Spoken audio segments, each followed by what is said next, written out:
আর একটা জিনিস যেটা আমি এখন বলতে যাবো সেটা শুনলে তুমিও ভয় পেয়ে যাবে। আই থিঙ্ক যখন আমি সিঁড়ি দিয়ে যখন আমি নামতে যখন যাই, তখন আমি দেখছি কেউ একটা পা ঝুলিয়ে বসে আছে, মানে একটা পা দেখা যাচ্ছে কার্নিশে, সেকেন্ড ফ্লোরের কার্নিশে। ঠিক আছে, আমার ওর তলা দিয়ে আমাকে বেরোতে হবে, কারণ আমাকে আমি আমি আর 3 তলা বিল্ডিং আমি আর উঠতে পারবো না, তুই ফাঁসি দেওয়ার রুম আমি আর ক্রস করতে পারবো না। 3 তলা গেলেই তোর বিপদ হবে, তুই আর ফিরবি না। শুনি তুই কাকে নিয়ে আসছিস? ঠিক আছে, ওই দেখ বাইরে দাঁড়ায় আসছে, মন্দিরে ঢুকে নেই। ঘড়িতে বেলা 11টা, শনিবার। আমি ইন্দ্রনীল আর আপনারা দেখছেন ঘোস্ট অ্যাসাইলাম বেঙ্গল, যেখানে চ্যানেলের সাবস্ক্রাইবাররা নিজেদের জীবনে ঘটে যাওয়া কিছু প্যারানর্মাল অ্যাক্টিভিটিস বা নিজের সাথে ঘটে যাওয়া এমন কিছু অতিলৌকিক ঘটনা শেয়ার করে থাকেন যা আমাদের চিন্তা ভাবনার বাইরে। আমাদের উদ্দেশ্য আপনাকে ভয় দেখানো নয়, বরং আমাদের মনে হয় আমাদের চ্যানেলে এই সব ঘটনাগুলো আপনাকে আরও বেশি সজাগ করে তুলবে। তো কথা না বাড়িয়ে যাওয়া যাক আজকের ঘটনায়। সবার ফার্স্ট তোমাকে একদম স্টোরিটা বলছি, ঠিক আছে? কেন ওই জায়গাটা হন্ট, ঠিক আছে, কেন ওই জায়গাটা এত খারাপ, ঠিক আছে, মানে ওই জায়গাটা সব আটকে রেখেছে। ঠিক আছে, ওখানে যেতে হলে আমাকে রীতিমতন পলিটিক্যাল বিষয়ের থেকে আমি নাম নিচ্ছি না পার্টির, ঠিক আছে, আমার মানে পারমিশন নিয়ে আমার যেতে হয়েছে আমার। তো কেন হয়েছে এর প্রত্যেকটা কারণ আমি তোমাকে আগে বলছি, তারপরে আমি বলবো যে কি বিষয় কি বৃত্তান্ত।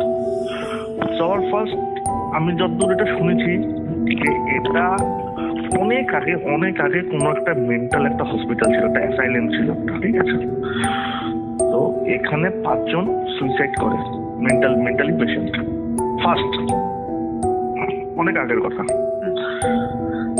সেকেন্ড কথা হলো যে ওখানে মেন্টাল অ্যাসাইলেম ভেঙে ওখানে একটা ছাত্র নিবাস করা হয়, মানে একটা মেস বাড়ি টাইপের করা হয়, 3 তলা, ঠিক আছে। ওখানে 2 জন ওখানে ফাঁসি দিয়ে মারা যায় 3 নম্বর ফ্লোরে। এটা কিন্তু বিল্ডিংটা কিন্তু 3 তলা, মানে 3 তলার একটা বিল্ডিং, ঠিক আছে। তো 3 তলায় বেসিক্যালি এখনো নাকি আশেপাশের লোকজন রাত্রিবেলায় বিভৎস রকমের আওয়াজ পায়। শোনা কথা, এটা আমার শোনা কথা যে নেগেটিভ ভাইবস আছে, আশেপাশে দিয়ে গেলে নাকি খুব বাজে গন্ধ পাওয়া যায়, অনেকের নাম ধরে নাকি ডাকে বিল্ডিং এর ভেতর থেকে। তারপরেও ওই জায়গাটাতে যখন আমরা মোটামুটি একটু অ্যাডাল্ট, আমরা জায়গাটা খবর পাই যে ওখানে মার্ডারও হয়েছে। তারপরের থেকে ওই জায়গাটা আরো বেশি শান্ত। এখানে তারপরের থেকে আর কেউ যায়ও না, কোনো কিছু করে না। টোটাল এরিয়াটা তখনও যেরকম মুড়ে দেওয়া ছিল কাঁটাতার দিয়ে, এখনো মুড়ে দেওয়া আছে, ঠিক আছে। বড় বড় গাছপালায় একদম মানে কি বলবো, মানে গিলে খেয়েছে টোটাল বিল্ডিংটাকে, এত বড় বিল্ডিংটাকে। জায়গাটা দেখো খুব পরিচিত একটা জায়গা, সেটা আলিপুরদুয়ারের না, আমি আলিপুরদুয়ার ডিস্ট্রিক্টের কথা বলছি, ঠিক আছে। আমি বেসিক্যালি এরকম করে বলবো না, কারণ এই জায়গাটা যদি অতটা খুলে বলি তবে যে কেউ বুঝে যাবে, এবং আমি চাই না কারো পার্সোনাল প্রপার্টির মধ্যে মানে কিছু হোক বা কোনো কিছু হোক, মানে কিছু হয় নাকি, ঠিক আছে, এর এর রিস্ক আমি নিব না। তো আমি এই জায়গাটাতে আমি কিছু বলতে পারবো না, সরি। আমি একদিন অফিস থেকে আসি, তো বেসিক্যালি মেন স্টোরিটা শুরু হয় আমাদের পাড়ার একটা ছেলের থেকে, শুভর থেকে। ওর ডাক নাম শুভ, ওর ভালো নামটা আমি নিচ্ছি না। তো একদিন আমি অফিস থেকে বেরোচ্ছি, তো আমাদের পাড়ার মোড়ে আমি একটু আড্ডা মারার জন্য 5-10 মিনিটের জন্য দাঁড়াই, তারপরে নয় আমি বাড়ি ঢুকি। তো আমি দাঁড়িয়ে গেছি, এবং যেখানে দাঁড়িয়েছি শুভর বাড়ির ঠিক ওখানে ওর মা দেখে বেরিয়েছে। আমি বললাম, কাকিমণি ভালো আছো? বলে কি, হ্যাঁ ভালো আছি, আর বলিস না, একটু ওষুধ আনতে যাচ্ছি। আমি বললাম, কেন কি হলো? না, শুভর প্রচন্ড জ্বর, একটু ক্যালকোল বা প্যারাসিটামল একটু নিয়ে আসবে। ওকে ঠিক আছে, আপনার যেতে হবে না, আমি গিয়ে নিয়ে আসছি এখান থেকে। আমি বাইকটা ঘুরিয়ে এনে দিই। তবে আমার বাড়িতে ঢুকে বললাম, শুভ কি খবর, জ্বর টর আসছে? বলে আর বলো না, এমনি একটু জ্বর ফরেছে, একটু ভয় টয় পেয়েছিলাম। আমাদের কোথায় গেছিলি? আর বলো না, রাত্রিবেলা ভূতের বই টই দেখি তো, তোরাও পারিস মারি। অনেক হাসি ঠাট্টা করলাম, তো করার পরে বেরিয়ে দিই। ঠিক তার 4-5 দিন পর আমি যখন আবার অফিস থেকে আছি, দেখি শুভ কানে হেডফোন দিয়ে গান শুনছে। আমি বললাম, শরীর কিরকম? বলে ভালো। ও দাদা, তোমাকে সেদিন বলতে পারিনি, মা ছিল, মা খুব বকাবকি করবে, তোমাকে একটা কথা বলতে চাই, আমি খুব ডিপ্রেশনে আছি। আমি বললাম, কেন কি হয়েছে? তো বল, কেউ কিছু বলছে নাকি? বলছি না, অ্যাকচুয়ালি ব্যাপারটা হলো ওই জায়গাটার ব্যাপার, আমি জায়গাটার মানে এরিয়ার নাম নিচ্ছি না। আমি গেছিলাম বন্ধু বান্ধবের সাথে, সবাই বলে ওই জায়গাটা ওইরকম ওইরকম, যে ভূত আছে, এই আছে। তো আমি না 3 তলার বিল্ডিং এ যেখানে ফাঁসি দিয়েছিল, আমি ওখানে গিয়েছিলাম।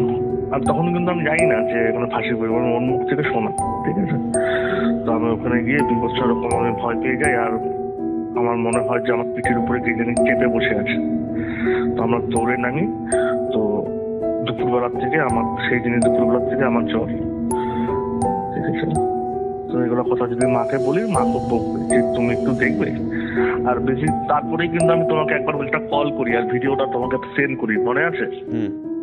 তো আমি বললাম আচ্ছা ঠিক আছে, তাহলে আমি খোঁজ খবর নেই। আমি ওই পাড়ার থেকে আমি খোঁজ খবর নিলাম যে দাদা শুনলাম এই জায়গাটাতে এরকম, এই জায়গাটাতে এরকম। কেউ বললো যে যে দাদা ওখানে সন্ধ্যার পর থেকে ওখানে যদি আপনি যান, আপনার নাম ধরে কেউ ডাকবে। তাই নাকি? ঠিক আছে। এই কথাটা ওই পাড়ার বেশ অনেক কয়জন বলেছে। আর জায়গাটা এতটা জঙ্গল হয়ে গেছে, আর তুমি বাইরের থেকে বিল্ডিংটা দেখতে পাবে না, ঠিক আছে। বাইরের থেকে বিল্ডিংটা দেখা পসিবলই না, এতটা বট গাছ হয়ে গেছে আর এতটা ঘন ঘন হয়ে গেছে। আরেকজনের থেকে শুনলাম যে চিৎকার শোনা যায় মাঝে মাঝে, ঠিক আছে, আর্তনাদ চিৎকার। সে একবার দুইবার চিৎকার রাত্রিবেলা শোনা যায়। আমরা দাদা কটার দিকে শোনা যায়? তো বলে মোটামুটি 2টা-2:30টার পরে শোনা যায় হঠাৎ করে। আমার মনে আরো বেশি কিউরিওসিটি জাগলো যে না, এবার তো যেতেই হবে। তো রিসেন্টলি এটা শোনার পর, আমি পারমিশন নেওয়ার পর রিসেন্টলি আমি একটা ডিএসএলআর কিনি। আমি তোমায় বলেছি তোমায়, তো নতুন ডিএসএলআর, নতুন চার্জার, সনির কিন্তু চার্জার কিনতে হয়, ফ্রিতে দেয় না কিন্তু।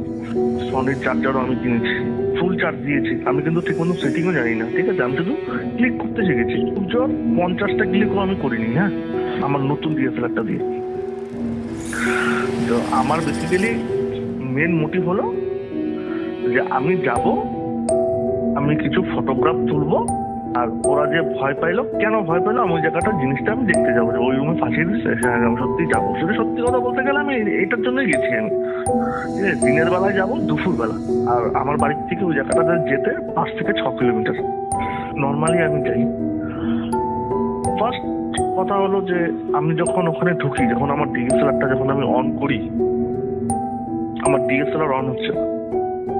অলরেডি আমি কিন্তু বিল্ডিং এ প্রবেশ করি, এবং আমি মিডিলে একটা কথা বলতে ভুলে গেছি, ওখানে ভূত কম, সাপের ভয় বেশি, এতটা জঙ্গল ওখানে। তো বিল্ডিং এর আমি একটু সেটাও বলিনি, না হলে সবার একটু বুঝতে অসুবিধা হবে। একটু স্ট্রাকচারটাও আমি বলি। ওটা একটা ইউ টাইপের বিল্ডিং, ঠিক আছে, ইউ টাইপ। ইউ মানে তুমি এই পাশ থেকে যদি তুমি সিঁড়ি বেয়ে ওঠো, তুমি টোটাল ইউ ঘুরে তুমি ওই সাইড দিয়ে তোমার নামতে হবে, বুঝতে পারলে? টোটাল 3 তলা বিল্ডিং। টোটাল বিল্ডিংটার মধ্যে অশ্বত্থ গাছ, বট গাছ এমন ভাবে ঘিরে আছে, মানে 2 তলার 3 তলার বেলকনি দিয়ে তো কাজ বেয়ে ওই সাইডে যেতে হয়, এরকম পরিস্থিতি। খুব খারাপ অবস্থা। আর ওখানে যেতেও ভয় লাগছিল। কেন ভয় লাগছিল? বিল্ডিংটা যাতে ভূত পেট বিষয়ের ভয় না, আমি ভেঙে পড়ে না যাই, এতটা এসেছিল। সবকিছু শোনার পর, সবকিছু বোঝার পর রীতিমতন আমার খুব ইন্টারেস্ট যে আমি যাব। তোমাকেও আমি এটা বলে গেছিলাম, যখন যাবো আমি তোমাকে কল করে বলে গেছিলাম যে আমি যাচ্ছি। এবার আসি মেন জায়গায়। তো আমি যখন 2 তলায়, যখন 1 তলায় যখন আমি যাই, কিচ্ছু নেই। 1 তলা একদম নর্মাল, একদম নর্মাল। রোদ পড়ছে, ঠিক আছে, রুমগুলো ভাঙা, ঠিক আছে। একটা রুমের মধ্যে কিচ্ছু নেই, জানলার একটা কোনো পার্ট নেই, একটা রুমেরও দরজা নেই, একটা রুমেরও জানলা নেই। 1 তলা ঘুরলাম, এবার আমি 2 তলায় উঠলাম। এবার 2 তলায় যখন উঠলাম, এখান থেকে আমি দেখছি ভিউটা খুব সুন্দর। ভিউটা সুন্দর এত জঙ্গল হয়ে গেছে। তো এখান থেকে আমার ডিএসএলআরটা, এটা কিন্তু তখনই কিন্তু আমি বুঝতে পারলাম যে ডিএসএলআরটা অন করে, ঠিক আছে, যেটা আমি প্রথমে বললাম তোমায়। এবার একটা আমি ছবি উঠাবো, ঠিক আছে। ডিএসএলআরটা বের করি, ডিএসএলআরটা বের করে যদি অন করছি, অন হচ্ছে না। নতুন ডিএসএলআর, ফুল চার্জ দিয়ে নিয়ে গেছি, ডিএসএলআর অন হচ্ছে না।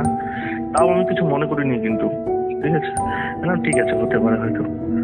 সেকেন্ড আমার খটকা লাগে যে এবার আমি মোবাইল দিয়ে ছবি তুলবো। আর আমি বাড়ির থেকে যখন বেরোই, তখন আমি মোবাইলটা চার্জের থেকে বের করে নিয়ে বেরোই এবং চার্জের সুইচটা অফ করি। আমার মাথায় আছে যে আমি চার্জারের সুইচটা অফ করেছিলাম।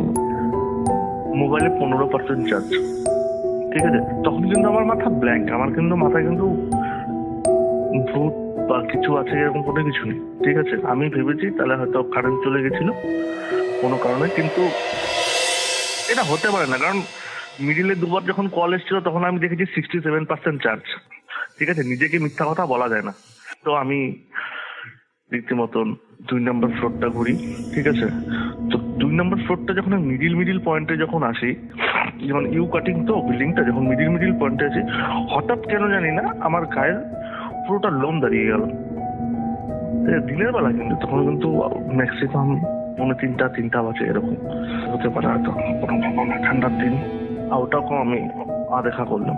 এবার যখন আমি 3তলা সিঁড়িতে যখন উঠবো, তখন আমার কেন জানি না মনে হচ্ছে আমার পিঠের সাথে মনে হয় না কেউ মনে হয় আমার সাথে উঠছে। আমি পিছনে তাকালাম, দেখলাম কিচ্ছু নেই। সিঁড়ি দিয়ে ওঠার সময় আবার নাকি 3 নম্বর ট্রেনে কি আমি স্টেপটা মানে 3 নম্বর সিঁড়িতে উঠতে যাব, তখন আমার সেম ফিলিং হলো। আমি আবার পিছন দিকে তাকালাম, তখন একটুখানি ভয় লেগেছিল আমার। তখন আমি একটু দৌড়ে 3 তলায় উঠেছি লাফিয়ে।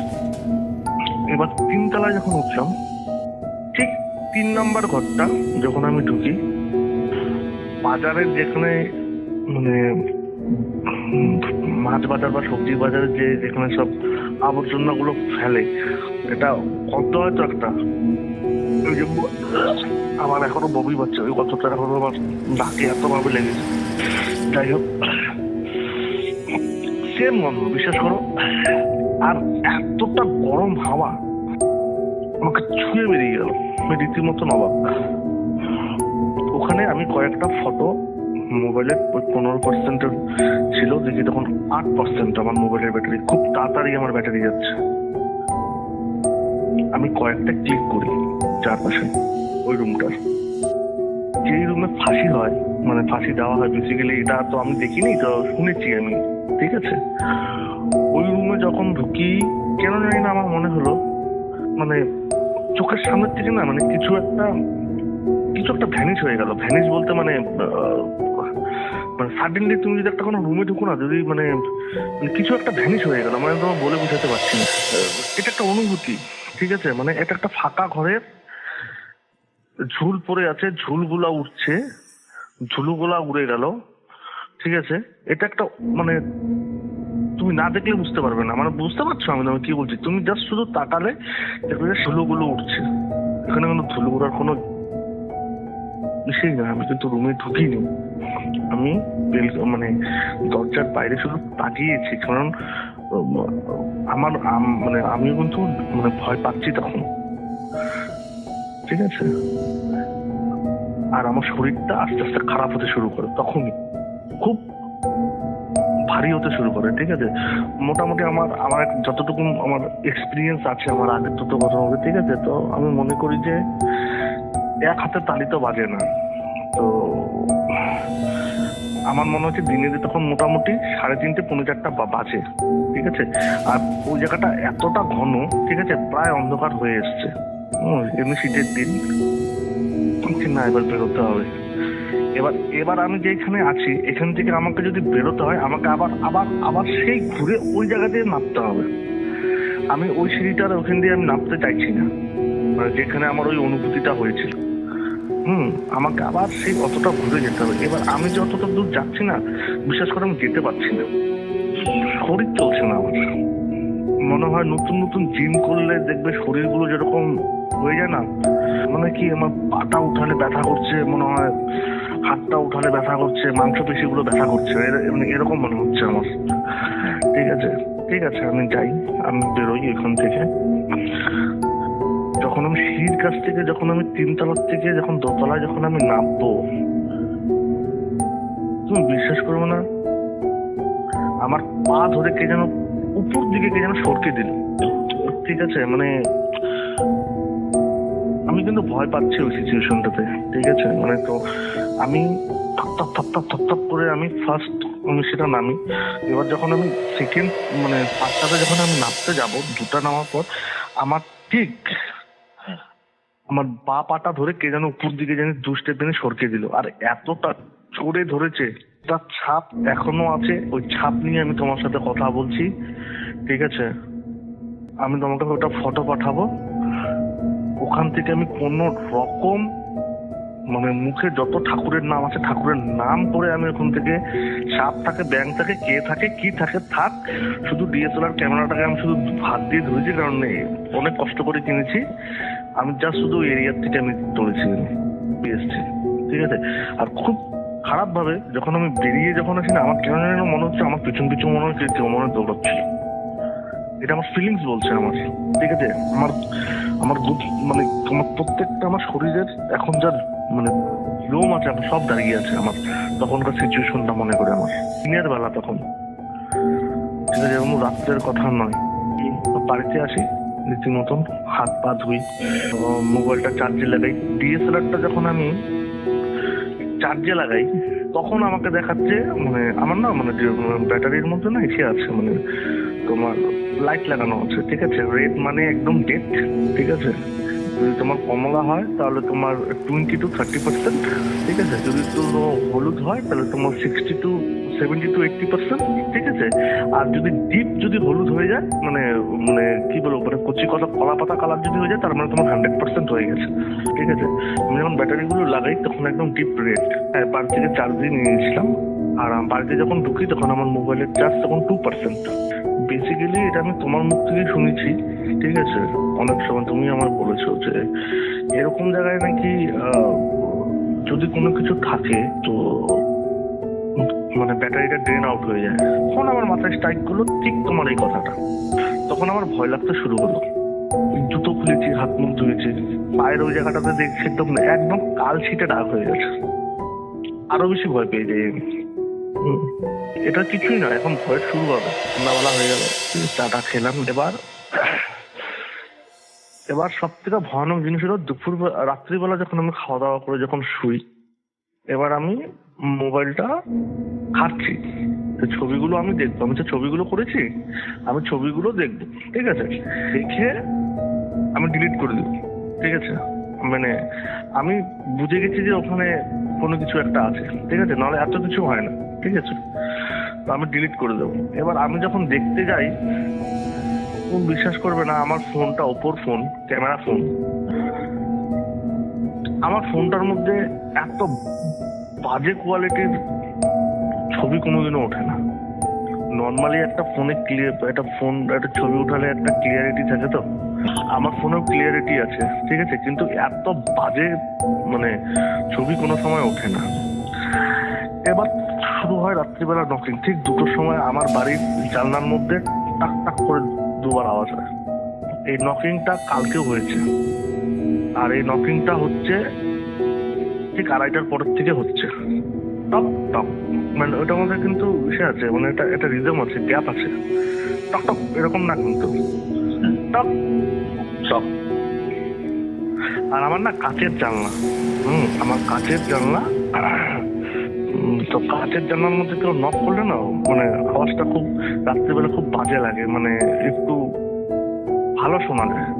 টক টক আওয়াজ হয়, শুধু ওই গ্লাসটার মধ্যে আওয়াজ হয়, 2বার আওয়াজ হয় আর আওয়াজ হয় না, এটা কন্টিনিউ হয়ে যাচ্ছে।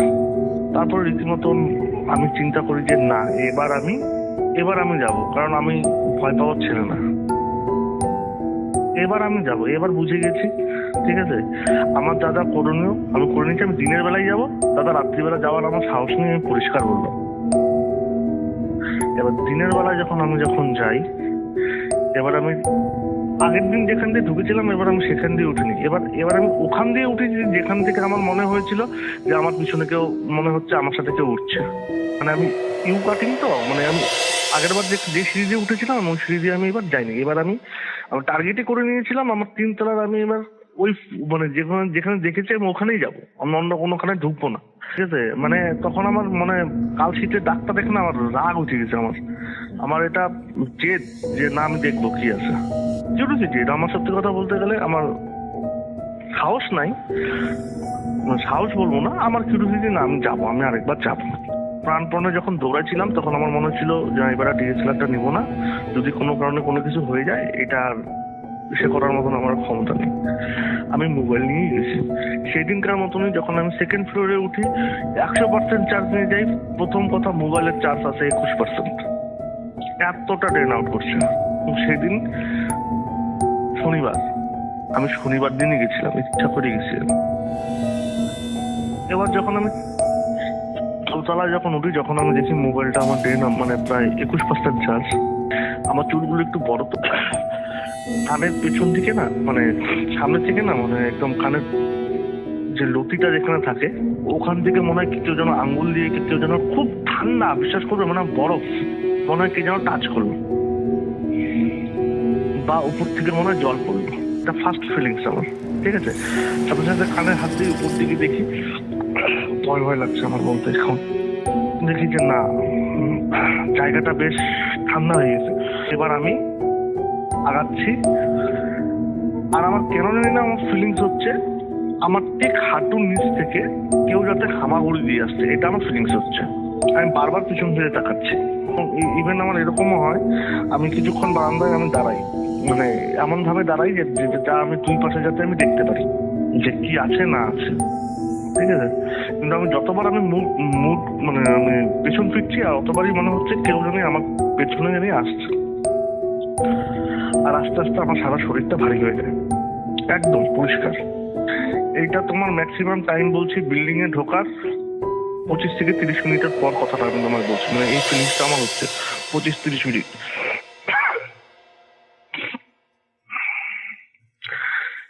এইবার আমার সাহস হচ্ছে না সত্যি কথা বলতে, যে আমি ওই যে ফাঁসির যে রুমটা, মানে রুমগুলোতে আমার ঢোকার আমার সাহস হচ্ছে না, কিন্তু আমি ঢুকবো। এবার আমি যখন ওই রুমে যখন ঢুকলাম, আমি একদম অবাক হয়ে যাই যে এটা কি টাইপের জিনিস। এটা আমি তোমাকে একটা প্রশ্ন করছি, তুমি এত সুন্দর, যতদূর আমি শুনি সব বাজে গন্ধ পাওয়া যায়, এই গন্ধ পাওয়া যায়, কোনোদিনও কিন্তু ফুলের গন্ধ পাওয়া যায় না। আমি ওখানে খুব সুন্দর ফুলের গন্ধ পাচ্ছি, আর এমন মনে হচ্ছে যে আমি আমার মানে তখন আমার এরকম ফিলিংস হচ্ছে যে মানে মাতাল মাতাল ফিলিংস হচ্ছে, মানে আমার মনে হচ্ছে আমার নাকের ভিতর দিয়ে ঢুকে যাচ্ছে একদম।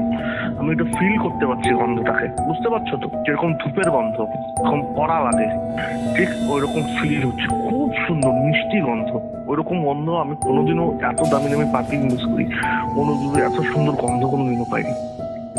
আর আমি কিছুতেই মুভ করতে পারছি না ওই রুমের দিকে।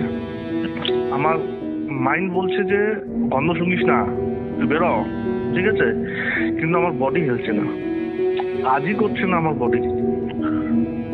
অনেক কষ্টে মাইন্ড ঠিক করে আমি ওই রুমের থেকে যখন আমি বেরোই, ওই স্পটটা নেই, স্পটটা উঠে গেছে।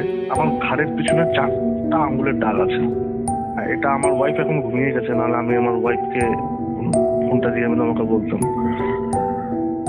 ও বাড়িতে এসে বলছে যে তুমি কোথায় গেছিলে, এবং তোমার পেছনে যেটা মেয়ে মানুষের স্বভাব হয়, যে 4টে আঙ্গুলের দাগ কিসের। ওকে তো আর বলে যায়নি যে আমি যাবো, তাহলে কারণ ও আমাকে যেতে দেবে না। এবার ওই রুম থেকে যখন আমি ফাঁসির রুমে যখন যাই, আমি দেখছি একটা হোয়াইট কালারের একটা আবছা একটা ছায়া ওই সাইড থেকে নেমে সেকেন্ড ফ্লোর দিয়ে যাচ্ছে। একদম আমি স্পষ্ট দেখলাম, এটা একদম স্পষ্ট দেখলাম। জানি না, মানে আমি কোনোদিনও না হ্যাং করা বডি দেখিনি, ঠিক আছে। আমার মনে হচ্ছে কেউ হ্যাং করলে এরকম হয়। আমি তোমাকে দৃশ্যটা বলছি, জিপটা মোটামুটি তোমার হাতের এক হাত পর্যন্ত বেরিয়ে এসছে, ঠিক আছে। চোখগুলো মনে ফেটে বেরিয়ে আসছে, একদম মানে বড় বড় হয়ে গেছে চোখগুলো, একদম মানে চোখের কোটর থেকে মনে হয় বেরিয়ে আসছে, ঠিক আছে। আর একদম মাথাটার ওইখান দিয়ে চুলগুলো জাস্ট উঠছে, জাস্ট কয়েক সেকেন্ডও না, মানে সেকেন্ডটাকেও যদি তুমি যদি কতগুলো যদি ভাগ করো, ঠিক ওই ভাগটা একদম আমার নাক বরাবর সাত করে চলে গেল। আর চলে গেল না, এমন একটা গরম একটা পায়ে মানে হাওয়া লাগলো, যে হাওয়াটা আমি প্রথমের দিন আমি অনুভব করেছিলাম, সেই হাওয়াটা, মানে এই হাওয়াটা মোটামুটি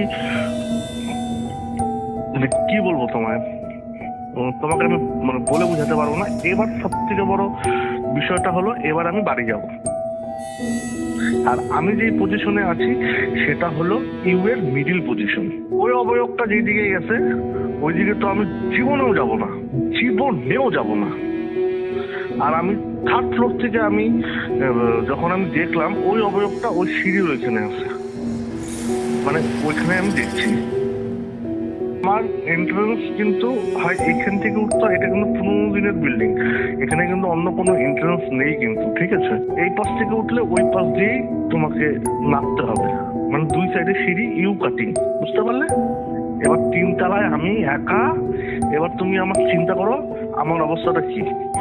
ওই এরিয়াটা যতটা বড় এবং যতটা বড় ঘেরা আছে, আশেপাশে দুপুরবেলা হলে আশেপাশে কেউ তখন আর যায় না, ঠিক আছে? আমার কানে তখন মনে হচ্ছে কেউ আমার নাম ধরে কেউ ডাকছে, আর যেটা ডাকছে সেটা নর্মাল টোন নয়, একবারই শুনেছি কিন্তু খুব স্লো, এমনটা লাগছে অর্ধপুরুষ অর্ধনারী। আমার শরীরে তখন আর আপ বা ডাউন করার মতন আমার আর ক্ষমতা নেই। আমি তখন চিন্তা করছি আমি কেন এলাম সেকেন্ড টাইম, এটা আমার আসা উচিত নয়। তখন আমি রীতিমতন আমি কাঁপছি,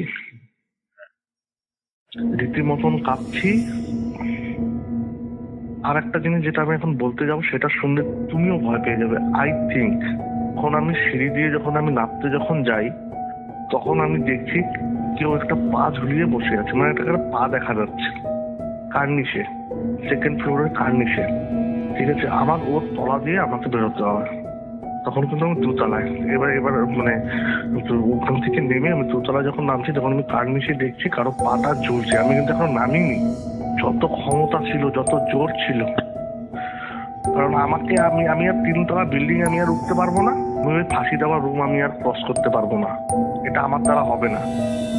আর আমার কেন জানি না মন বলছে যে তুই আর 3 তলায় যাস না, এটা আমার মন আমাকে বারবার করে বলতেছে 3 তলা গেলেই তোর বিপদ হবে, তুই আর ফিরবি না। শুনি তখন দেখবে এরকম সিচুয়েশনে নিজের মন কিন্তু তোমাকে কিন্তু অ্যালার্ট করে কিন্তু, যেখানে বিপদ হয় সেখানে অ্যালার্ট করে কিন্তু। এটা ভুল হয়ে যাবে, লাইফের সব থেকে বড় ভুল হবে। ও কিন্তু আমাকে আটকায় ফেলছে, ওই দিক থেকেও আটকাইছে, এই দিক থেকেও আটকাইছে। বিশ্বাস করো, যত ঠাকুরের নাম ছিল, যা ছিল, চোখ বন্ধ করে আমি হুমড়ায় নামে আমি সোজা বাড়ি। 3 দিন আমার গায়ে জ্বর। আলিপুরদুয়ার জংশনে, এটা সবাই জানে, যারা শুনছে তারাও জানবে, ওখানে ছিন্নমস্তা মায়ের একটা মন্দির আছে। মন্দিরে গিয়ে আমি ঝাড়াই, এবং সে যখন দেখে, সে আমাকে একটা তাবিজ দেয়, যেটা আমার এখনো আমার সাথে লাগা আছে। বলছে তোর সাথে তো ঘুরতে ফেরে, তুই কাকে নিয়ে আসছিস? ঠিক আছে, ওই দেখ বাইরে দাঁড়ায় আসছে, মন্দিরে ঢুকে নেই, তো আর পারবেও না। জাস্ট যতটুকুন কথা বললো, টোটাল ঘটনাটা তাকে খুলে বলার পর সে আমাকে তাবিজ দিল, জলপুরা দিল, যে জলপুরাটা আমি এখনো খাচ্ছি। তুমি কিন্তু নকিংটা মাত্র পাইলা, এখনো কিন্তু আরেকটা নকিং হইলো, তুমি শুনলা? তখন পুরোহিত মশাই বলল যে তোর গায়ে তো হাওয়া লাগছে, ভালো হাওয়া লাগছে, তুই যা করছিস, যেখানে যাই যা। আমাকে জলপুরা দিল, বলো 7 দিনের জলপুরা খাইতে হবে, আর বালিশের তলায় লোহা নিয়ে শুতে হবে, আর লোহা যাতে তোর শরীরে যাতে থাকে, বাস আর কিচ্ছু না। আর এই তাবিজটা খোলা যাবে না 15 দিন যাতে এই তাবিজ যাতে না হারায়। তারপরে আইসে তুই আমার সাথে দেখা করবি, 15 দিন এখনো ক্রস হয়নি। সো এটাই ছিল আজকে আমাদের এক্সপিরিয়েন্স। এরকম আরও অনেক এক্সপিরিয়েন্স শোনার জন্য স্ক্রিনে দুপাশে থাকা ভিডিও বক্সে ক্লিক করুন এবং আমাদের ঘোস্ট অ্যাসাইলাম বেঙ্গল চ্যানেলটিকে সাবস্ক্রাইব করুন। প্রত্যেক শনিবার বেলা 11টায় প্রকাশিত হবে নতুন ভিডিওস।